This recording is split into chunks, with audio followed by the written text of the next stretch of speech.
Hello everyone, good morning. Welcome to Stay at Home Art Club. This is the third of our portrait videos. Or is it the fourth? One of our portrait videos.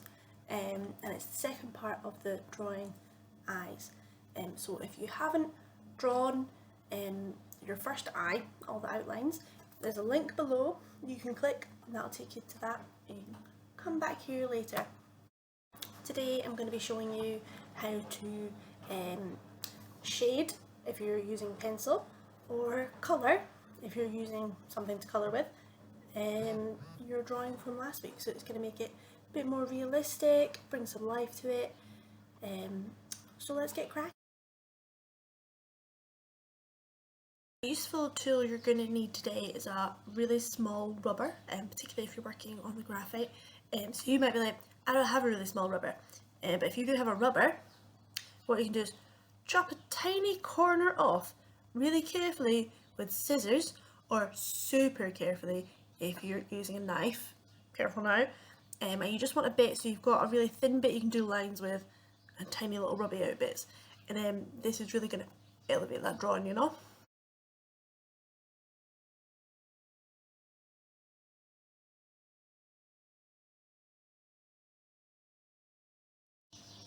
So having a wee look at this eye in front of us, we're really going to be focusing on the iris, which is the coloured section, and the pupil, which is the dark bit in the middle, which is a hole. Just remember that, that's a hole going into the back of your eye, so the light can bounce off all of the receptors in there, and it gets bigger and smaller depending on the light level.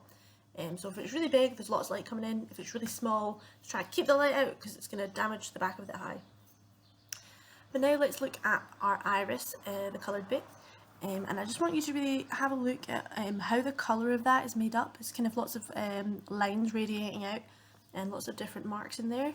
Of course there's some reflection on there. You're going to get some reflection because it's a moist surface and it's covered by the eye's lens. But when we're doing our drawing, we really want to be trying to get in all these tiny little marks. And I think it just really helps if you're always thinking about how the cells are kind of radiating away from the pupil, and I find that helps me do my shading and my colouring in the right sort of direction, you know. So this is my drawing from last time round, so I'm going to do this eye in colour and this eye with my graphite pencils, so that'll look a bit more black and white.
Once I've shaded lightly in the darkest areas, I'm then going to do a little bit of smudging with my finger to make my mid-tones, and then might go back in with my rubber to pick out some of the lighter areas.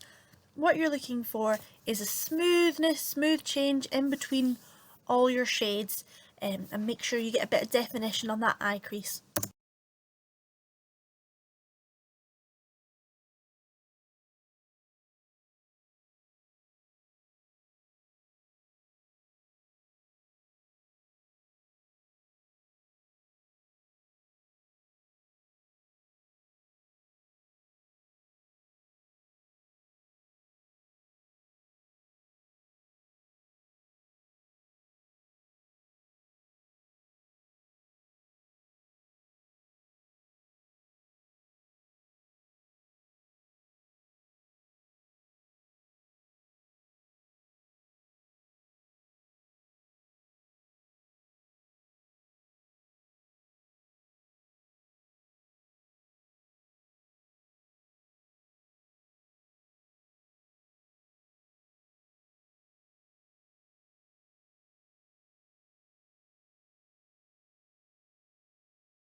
If you are doing colour, the hard bit now is we're going to slightly rub out our drawing from last week so we don't get graphite in our colour. I hope you're ready.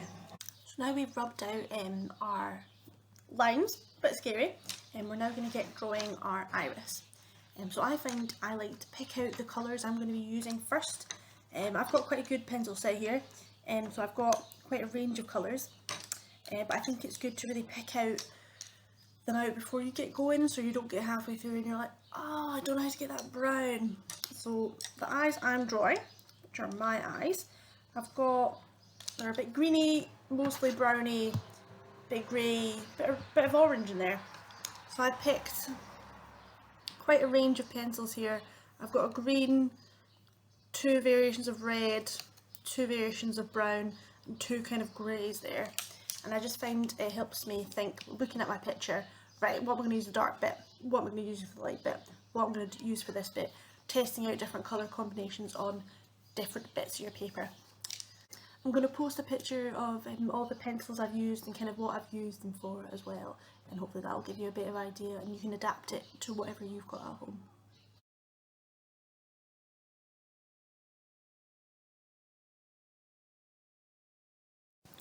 Here's the pencils I've used for my iris. Obviously it'll depend on the kind of eye you're drawing, but if you're doing this you want these sort of colours. I think the most important thing to work out is what colour you're going to use for the centre of the eye, as I don't recommend using a pure black because it can be a bit strong and distracting. So I've used a combination of a dark brown and a dark grey. So it's really good to think of what colours you'll use for your really dark ones, and how you're going to layer the colours. You'll notice with this that when I start the eye I'm using very light colours, and it may be not the colours you would immediately reach for, kind of like a light blue and a yellow. And what I'm doing is I'm starting with the lightest colours in the eye and building up from there, and that's what helps give it a really shining quality and helps make getting those highlights in a bit easier.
It might seem like I'm jumping around a bit between colours as you're watching this, but trust me, it does work. Working between the colours helps balance the tones. You're never going to be able to do it 100% in the right order, so what you want to be doing is making little tweaks as you're going, and the more layers you build up, the more depth your eye is going to have.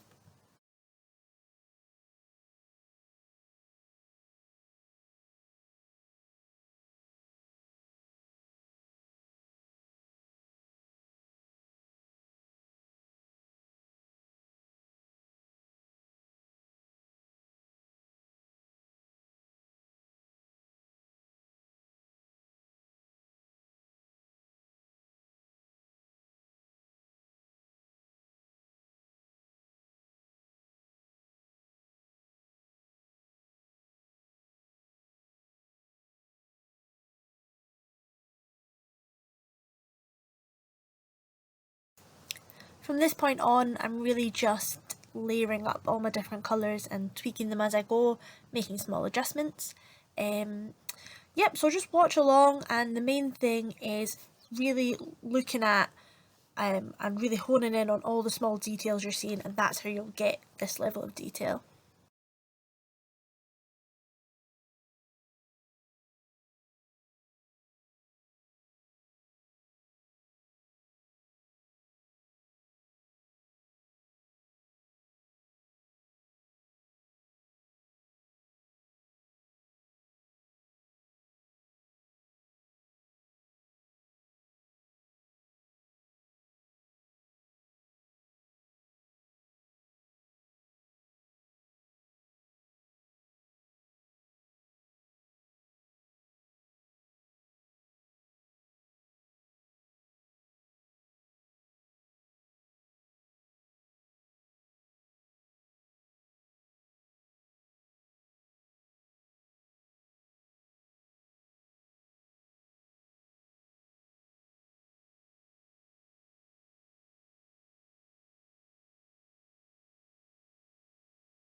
Onto our whites of our eyes and the waterline. So you're going to probably need some kind of pinky, peachy, yellowy, whitey colours for the waterline. The waterline is that little bit your eyelashes come out of. And then, as you might have guessed by now, the white of the eye is not just white, there's lots of colours going on in there, so we need to work out what colours we're going to use to build those shadows. So I'm using some blues and some greys and a bit of beige to build that all up, and we'll probably need a bit of yellow because that always helps. Okay.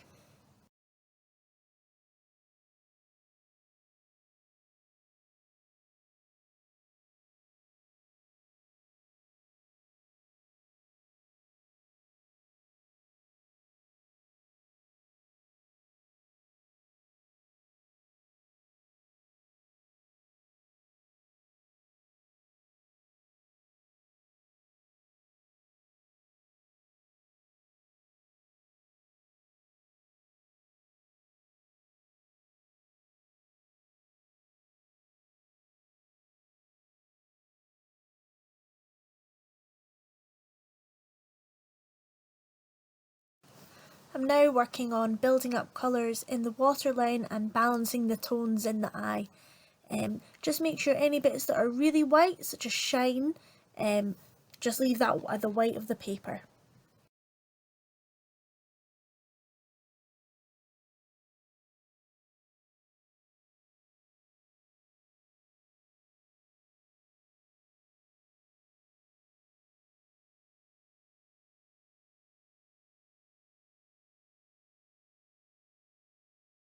So obviously there's lots of different skin colours and tones in the world, but they're all kind of got lots of things in common. So you might have a big range from peely wally to dark skin, but you'll also have hot and cold versions of those tones. So if you've got warm colours, you'd be using more oranges and yellows, and if you have a colder tone, you'd be mixing in more blues and greys.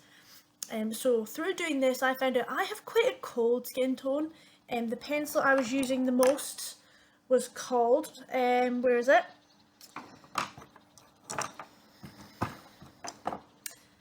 Putty Beige. What's that about? So you might find you're using colours, you're like, oh, I hadn't really thought of that in the skin tone. So it's really good to have quite a wide range of colours available. Here's a picture of a photography project somebody did where they kind of class different people's skin tones as Pantone colours, and I think that demonstrates quite well kind of like warm to skin tones, light skin tones, and how there's just such a wide array out there. So have a look at this. So in this picture, the photographer seems to have kind of taken, I don't know, like an average skin tone of these guys, and that's their background colour. So maybe you think of it as like the base, and then obviously looking at them, they've all got loads of different colours and shades going on in there. They're quite well lit as well, so they've got quite a lot of light on their skin, and you can see where that's casting shadow as well. But it's just interesting to look at how many kind of different tones you've got in there. There's a lot of kind of pinky stuff, some quite olivey stuff, some really dark tones there. So if you have a think about what colours you might need to use to make up these tones, that can be a good wee exercise. And then here's the pencils that I used for my drawing.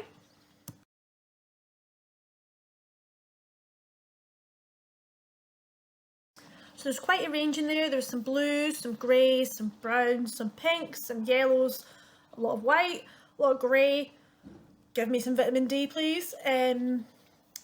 So no matter what sort of skin tone you've got, I would recommend having some colours you might not think of on hand. So I definitely have an orange, a yellow, a blue, maybe a purple, maybe some red, a bit of grey, and quite a dark brown. Because what you're going to need to do is you're going to be able to need to recreate all the different shades around about the eye. And trust me, there's a whole load, and you're going to be doing loads of blending. So maybe watch this video all the way through to the end so you can see what I'm on about, and then you can kind of start to select your colours. Good luck!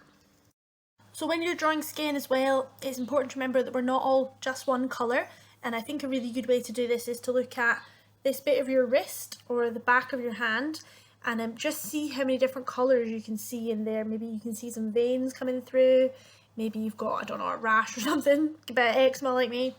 And you can just try and see how many different colours when you look real close, and that'll help your drawing a wee bit.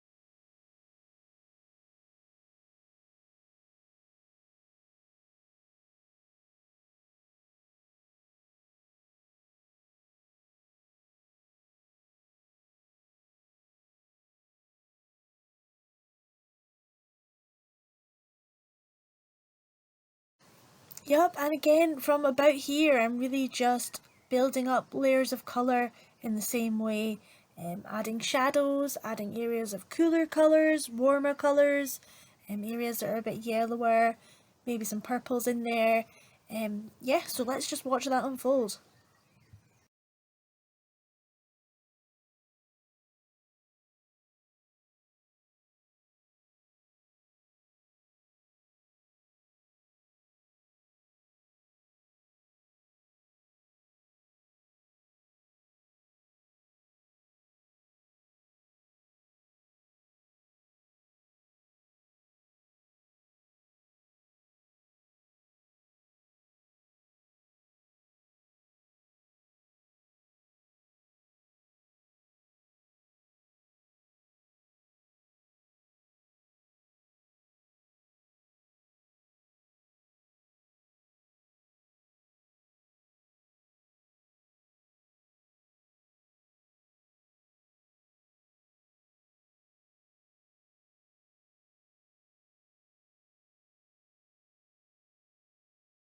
So guys, I've just finished this.